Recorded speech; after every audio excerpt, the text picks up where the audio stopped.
Thank you very much, Zach. You know, there's an old saying in my culture, and that is that where there is a crisis, there are opportunities. And the crisis that we're all facing right now is the fact that the state of California is in an economic slump. We don't have the kinds of monies that we used to have, and we have to tighten our belt. And one of the major cost drivers within the state of California is our prison system. We have too many individuals in there, and we cannot find a way to make sure that they are safe, we are safe, and that they can be re-entered into our community. We've got to somehow find a way to make that happen.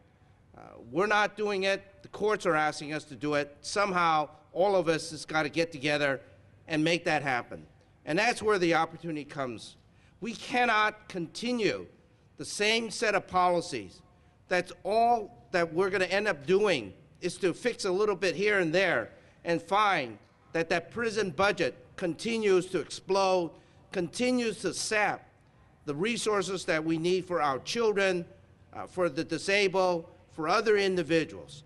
And so what we've got now is this opportunity as to how do we then reduce the prison budget, but do it smartly, do it effectively, and do it on a long-term basis. And clearly, one of the things that we've got to be watchful is that we do not somehow reduce the treatment services, the rehabilitative services that is within the prison budget. We cannot somehow find ways to just simply undermine this opportunity so that we can, in fact, on a long-term basis, take care of this tremendous cost driver.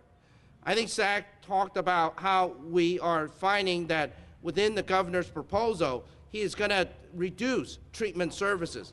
Let me just tell you that all you do when you take away treatment is to keep prisoners, keep individuals in our prisons even longer.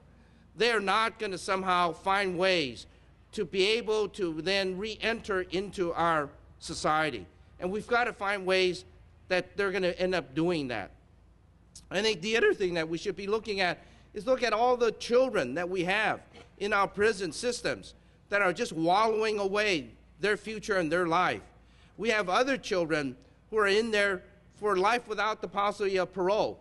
What sense does it make for us to keep kids in prison for the rest of their life? When we keep kids in prison for the rest of their life, we are saying to them that we don't care about you, we don't want you anymore, you're going to just die in prison. What policy, what consciousness are we talking about if we continue to do that? And so there are many, many opportunities that we have now.